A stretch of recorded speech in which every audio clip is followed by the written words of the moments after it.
You are watching 71 News Television. আগরাতরের গ্রাম মৌলভীবাজারের বড়রেখা উপজেলার সুজানগর। প্রায় 3000 হেক্টর ভূমিতে গড়ে উঠেছে আগর বাগান।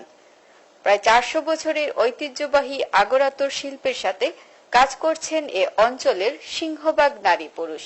ফিনিশিং কাজ করতেছি, তারপর আমরা মালিকের কাছে হস্তান্তর করব। গ্যাস, বিদ্যুৎ সহ নানা প্রতিবন্ধকতায় আতর উৎপাদন থেকে অনেকেই পিছিয়ে পড়েছেন ইতিমধ্যে।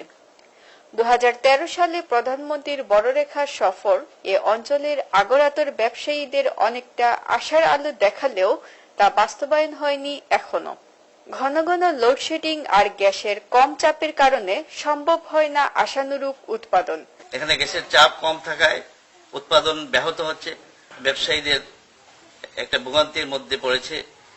ফলে একদিকে যেমন ব্যবসায়ীরা আগ্রহ হারাচ্ছেন, অপরদিকে শ্রমিকরা বেকার হয়ে পড়ার আশঙ্কাও বাড়ছে দিনে দিনে।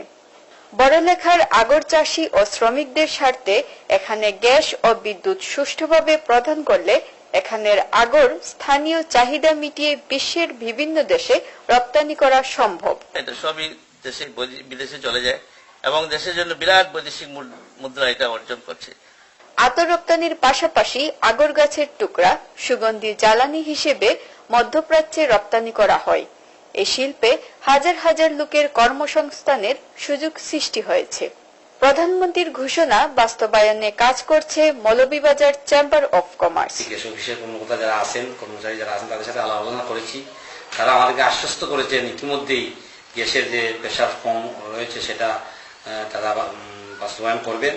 আমরা ব্যবসায়ী প্রতিনিধি হিসেবে আমরা সবসময় আগর শিল্পকে একটি সুন্দরভাবে একটি শিল্পে রূপান্তরিত করার জন্য আমরা চেষ্টা করে যাচ্ছি। আগর ও আতর উৎপাদনে অত্যাধুনিক ব্যবস্থা, রপ্তানির ক্ষেত্রে প্রতিবন্ধকতা দূর করে ব্যাংক ঋণ ও পর্যাপ্ত গ্যাস বিদ্যুৎ সুবিধা সহ প্রয়োজনীয় পদক্ষেপ নিলে চাহিদার চেয়ে বেশি বৈদেশিক মুদ্রা অর্জন সহ কয়েক হাজার লোকের কর্মসংস্থানের সুযোগ বৃদ্ধি পাবে বলে আশা করছেন ব্যবসায়ীরা।